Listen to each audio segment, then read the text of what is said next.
we've had a very small Star Wars Shatterpoint teaser. Now, I don't want to get your hopes up, so I'm hoping to set expectations correctly. It's basically the art that's going to be on the cards for the squad leaders in the core set. But there's two main things that I want to talk about, so that's why we're here. If I sound a little bit funky, it's because I have COVID. Don't worry, I'm mostly okay, but I have a bit of a cold, so yeah, I might sound a bit weird. Before I draw your attention to the card art, I first want to draw your attention to the written statement made by Atomic Mass Games. What do you think of our core set squad leaders? Now, that's very important. We know they're going to come in in sets of 4. The squads are going to be 4 bases or 4 models, whatever you want to call them. And we know there's going to be leaders, but it's just interesting that they're calling them that at this stage. It makes me wonder for sure, are we going to get a system where you basically just play with any 2 squads? Maybe it's any 2 squads. Maybe it's not even faction based. Maybe they'll go the Marvel Crisis Protocol way. I think I would have preferred a system where you can literally just pick and choose your models, but it sounds like we're going with a squad based system and 2 squads. Maybe we'll have to wait and see.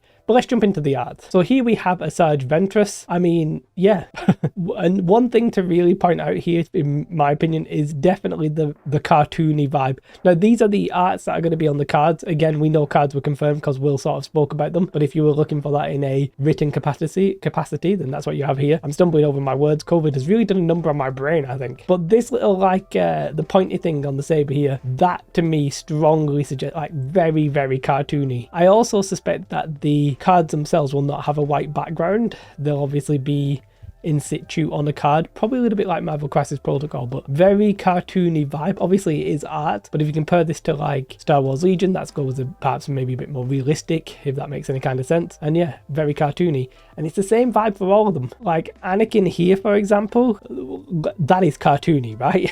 I don't need to tell you guys, this is literally cartoony. There's almost no other word for it. It's very stylized, very animated-esque in feel. Doesn't necessarily look like the animated TV show, but you know, again, very cartoony. Darth Maul, if I'm honest, looks a little bit more realistic in his face, I think, but the swish on the lightsabers here, on the are they lightsabers? The dual lightsaber. Look at that swish and that lighting effect. To me, that is also very cartoony, and that's something you're going to see me repeat a few times because that's how I feel about these. And then here's Ahsoka, and again, what more can you really say? There's not as much movement in this one, so you don't get that sort of animated glow necessarily, apart from maybe out of the bottom of the sabers, but for sure that is very cartoony. They've not gone for realistic cards, they've gone for very cartoony. So just to compare these to some Star Wars Legion command cards, for example, yeah, you can tell that obviously they're not like photos, are they? Although if you look at the ambush one, the lighting on the Stormtrooper's armor and stuff like that, very good. And if you look at the faces of the humans that we can see, you can tell they've gone for more realistic proportions. Now, I'm not saying one is better than the other. Obviously it's stylized, and that's the whole point. It's not that the designers of this have suddenly become unable to do more realistic looking models. Is a 2D model still called a model? Caricature? I can't say that word very easily. They've obviously chosen this style,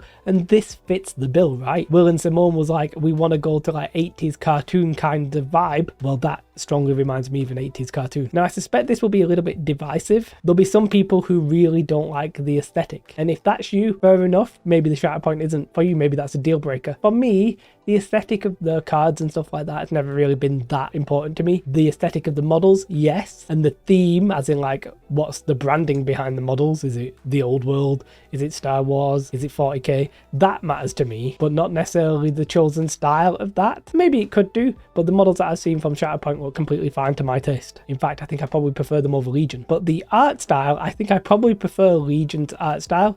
I like the cartoony look. I'm not going to complain about it too much, but for me it sort of gives me a vibe of more like a trading card game or something like that. But I'm okay with it. I'm not really too bothered about it. Let me know your thoughts in the comments below. Are you a big fan? Are you not a fan? Does it really matter to you? Let me know. I appreciate this isn't going to be the most interesting of topics. There's not that much to talk about now when it comes to Shatterpoint. Pre-orders are going to go live in January. They're going to trickle out information, and that's fine. Let me know your thoughts though. Have a most beautiful day. Like and subscribe. Goodbye.